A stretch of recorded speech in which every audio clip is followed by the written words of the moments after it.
Salam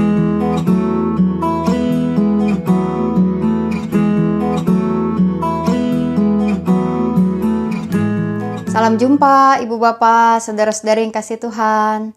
Apa kabarnya? Semoga dalam keadaan baik di saat ini. Ibu Bapak, saudara-saudari, saya punya sebuah senter. Senter ini menyala. Tidak selalu senter itu kita pakai, bukan? Tapi akan kita pakai pada saat diperlukan. Misalnya mati lampu saat malam, lalu kita mengambil senter untuk menerangi sekitar. Atau ada benda yang jatuh ke kolong tempat tidur atau meja dan gelap, di sana kita membutuhkan senter untuk menolong kita melihat. Atau mungkin kita memperbaiki kendaraan atau apa di tempat yang rada gelap, lalu kita senter-senter tuh mesinnya gitu ya. Nah, Ibu Bapak saudara-saudari, tetapi coba bayangkan jika pada saat gelap dan kita mengambil senter, tiba-tiba senternya mati karena baterainya habis. Pernah mengalami Ibu Bapak? Semoga tidak ya, bahwa kita sudah selalu siap dan standby dengan senter yang ada di tempat kita.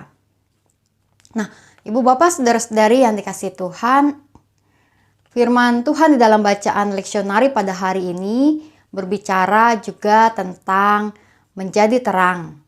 Dari dalam 1 Yohanes pasalnya yang kedua, ayat yang ke-9 dan 10 mengatakan, "Barang siapa berkata bahwa ia berada di dalam terang, tetapi ia membenci saudaranya, ia berada di dalam kegelapan sampai sekarang.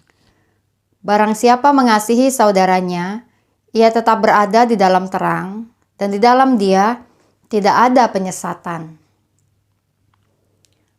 Menjadi terang adalah menjadi orang yang selalu siap menerangi kegelapan. Dan bukan hanya ada atau hadir untuk seolah-olah bisa membawa terang. Sebuah senter yang ada di meja kita, tetapi baterainya habis, maka dia hanya memberikan satu buah, istilah zaman sekarang, gimmick, seolah-olah gitu ya, pajangan, atau juga menjadi hanya satu dekorasi saja, tetapi tidak punya fungsi ketika ia diperlukan. Di dalam kehidupan yang kita jalani, Ibu Bapak saudara-saudari, dikasihi dan mengasihi orang tentu adalah hal yang kita usahakan dan juga impikan selalu. Namun tidak selalu bahwa ketika kita mengasihi seseorang, orang lain kemudian balas mengasihi kita. Atau bahkan justru yang kita terima adalah kebencian dari orang lain. Nah, tetapi saat itu terjadi, Ibu Bapak saudara-saudari, maka menjadi sebuah hal yang penting dari dalam diri kita adalah ketika kita terus mengingat kita dipanggil Tuhan untuk menjadi terang Tuhan. Sehingga sekalipun di sekitar kita ada kegelapan, orang-orang di sekitar kita dengan perbuatan dan perkataannya mendatangkan gelap buat kita. Saat di dalam diri kita, kita punya batu baterai yang tokcer, maka kita akan dapat kemudian selalu bersinar dengan terang. Nah, lalu menjadi sebuah perenungan buat kita. Ketika kita menjadi umat Tuhan di dalam kehidupan di dunia ini, menghadapi orang-orang lain yang ada di sekitar kita, apakah kita bersedia menjadi orang-orang yang terus mengasihi dan menjadi terang, dan bukan sekedar ada dan hadir, atau bahkan dengan tampilan yang baik, tetapi sebenarnya tidak ada terang di dalamnya, hanya ada kegelapan, karena di dalam hatinya hanya ada gelap. 1 Yohanes mengingatkan kita untuk terus menjadi terang bagi sesama kita sekalipun ada kebencian, untuk terus mengampuni, untuk terus menerima, untuk terus sama-sama memperbaiki, untuk terus juga bahkan mengasihi orang-orang yang membenci kita. Mari kita menaikkan doa-doa kita di malam hari ini. Kita berdoa.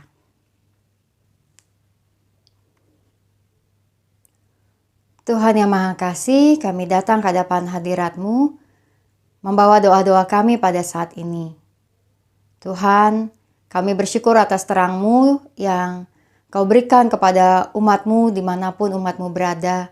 Dan biarlah kiranya dengan terang-Mu setiap umat dapat bersinar bagi sekelilingnya. Kami berdoa untuk mereka yang berada dalam pergumulan karena keadaan ekonomi, kondisi keluarga, kondisi studi, maupun juga di dalam kondisi kesehatan yang mereka alami. Kiranya Engkau terus beserta dengan umat-Mu menguatkan dan meneguhkan sehingga mereka memperoleh jalan keluar yang terbaik di dalam setiap situasi mereka. Kami berdoa untuk Kesia Nathanael, putri dari Pendeta Roni. Nathanael, betapa kami bersyukur untuk proses operasi yang sudah berjalan dan kami mendoakan pemulihannya agar bisa berjalan dengan baik. Ada kekuatan yang Kau berikan dalam semua hari demi hari yang juga Kesia jalani. Biarlah Pak Roni dan Bu Tea juga ada dalam tangan naungan-Mu untuk terus juga bersama-sama keluarga menghadapi dengan kekuatan Tuhan. Kami berdoa ya Tuhan juga untuk setiap mereka yang bergumul dengan kondisi kesehatan mereka. Kami berdoa untuk Bu Angel, Bu Damayanti, Bu Oktarina, Bu Erni Pranata. Tuhan, biarlah kiranya jamahan-Mu terus ada bersama dengan mereka. Kami berdoa juga untuk setiap umat-Mu yang bergumul dengan kondisi kesehatan mereka saat ini ya Tuhan, karena berbagai hal. Tuhan, biarlah Engkau jamah mereka. Kami berdoa untuk proses vaksinasi yang mulai terus berjalan dengan booster 2 juga di klinik Gria Kasih Indah. Biarlah kiranya menjadi cara agar kami juga terus waspada dan menguatkan diri. Kami berdoa ya Tuhan untuk juga di dalam rencana-rencana kehidupan umat-Mu ke depan, khususnya buat Yanda dan Shena, buat Ami dan Yohanes, buat Kevin dan Karina, di dalam rencana pernikahan mereka. Tuhan, biarlah kiranya semua persiapan dan pelaksanaan pemberkatan dapat berjalan dengan baik. Dan Engkau hadir ya Tuhan, berkenan untuk menyatukan mereka dan juga untuk mendatangkan ungkapan syukur dalam setiap doa-doa yang mereka panjatkan di dalam rencana pemberkatan nikah nanti. Tuhan juga berikan kesehatan bagi seluruh mempelai dan juga dengan keluarga besar dan setiap pelayan-pelayan ibadah. Kami berdoa juga ya Tuhan untuk setiap umat-Mu yang menjalani berbagai rencana-rencana kehidupan ke depan. Mereka yang menanti kehadiran putra-putri mereka, mereka yang juga merencanakan pekerjaan baru, mereka yang menjalankan kepindahan, mereka yang menantikan pasangan hidup. Kami berdoa ya Tuhan agar dalam tahap-tahap pergumulan umat-Mu, terang Tuhan terus ada bersama dengan kami. Dan kami dapat juga bahkan saling mendoakan, dapat saling menerangi terus-menerus di dalam kehidupan ini. Kami berdoa untuk berbagai kegiatan di GKI Gading Indah, pembuatan program baru agar berlangsung dengan baik serta berbagai persiapan yang panitia Paskah di gerejamu GKI Gading Indah, bahkan juga di berbagai gereja sudah mulai disiapkan. Tuhan, kami membawa doa-doa ini ke hadapan hadirat-Mu dan biarlah kiranya kami menjalankan hari ini dan mengisinya dengan penyertaan-Mu. Dan ketika nanti malam kami beristirahat dalam kedamaian dan esok hari akan bangun dengan kekuatan dan kesegaran yang baru. Kami membawa doa kami percaya Tuhan Engkau mendengar. Dalam nama Tuhan Yesus kami berdoa. Amin. Selamat mengisi waktu yang ada di hari ini dan selamat beristirahat nanti Ibu Bapak Saudara-saudari. Salam 3S, sehat, semangat, dan sukacita. Tuhan memberkati.